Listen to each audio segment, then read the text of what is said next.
আজকে আমরা তোরা বার হইলাম ফাহানিত, আসলে খুব বেশি ভালো লাগে গিটার ওস্তাদ।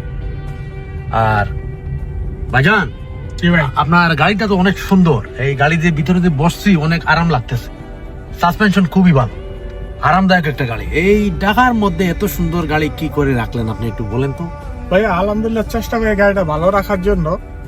আর ঢাকা শহর আপনার যানজটের শহর তো, হ্যাঁ রিক্সা তো অনেক জ্বালা যন্ত্রণা করে, হ্যাঁ হ্যাঁ তো তারপরও অনেক সেফলি রাখার চেষ্টা করি, গাড়িটা সাজায় রাখি, বুঝছেন? হ্যাঁ হ্যাঁ আলহামদুলিল্লাহ ভালোই আছে, গাড়িটা চলতেছে।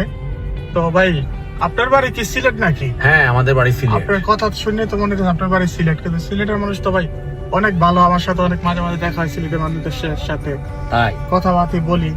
আমি সিলেট কয়েকবার গেছি ভাই, তো যাই অনেক মজা পাইছি সিলেটের মানুষের সাথে কথাবার্তা বলে, আলহামদুলিল্লাহ খুব ভালো লাগছে। তো আপনার সাথে দেখা হলে খুব ভালো লাগলো।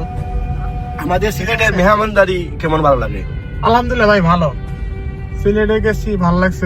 আপনি তো মনে করেন এই সিলেট গেছেন প্লাস অন্য জেলা বা ডিস্ট্রিক্টে তো গেছেন, জি সব জায়গায় ভিজিট করছে, জি সব জেলার মানুষ ভালো, কোনো জেলার মানুষ খারাপ না, না সব ডিস্ট্রিক্টই ভালো, আলহামদুলিল্লাহ খারাপ না, সবাই ভালো আছে, জি। কারণ আমরা মানুষ তো, জি সবই মানুষ ভালো সব জায়গা থেকে। অবশ্যই।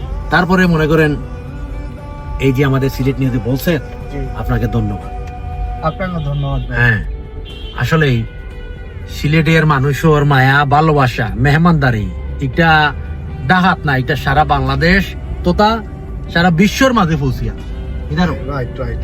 কারণ সিলেটি মানুষের যে মায়া, যেটা একবার মানুষের যখন মায়া পাইলে এই মায়াটা বলতে পারে না ভাই।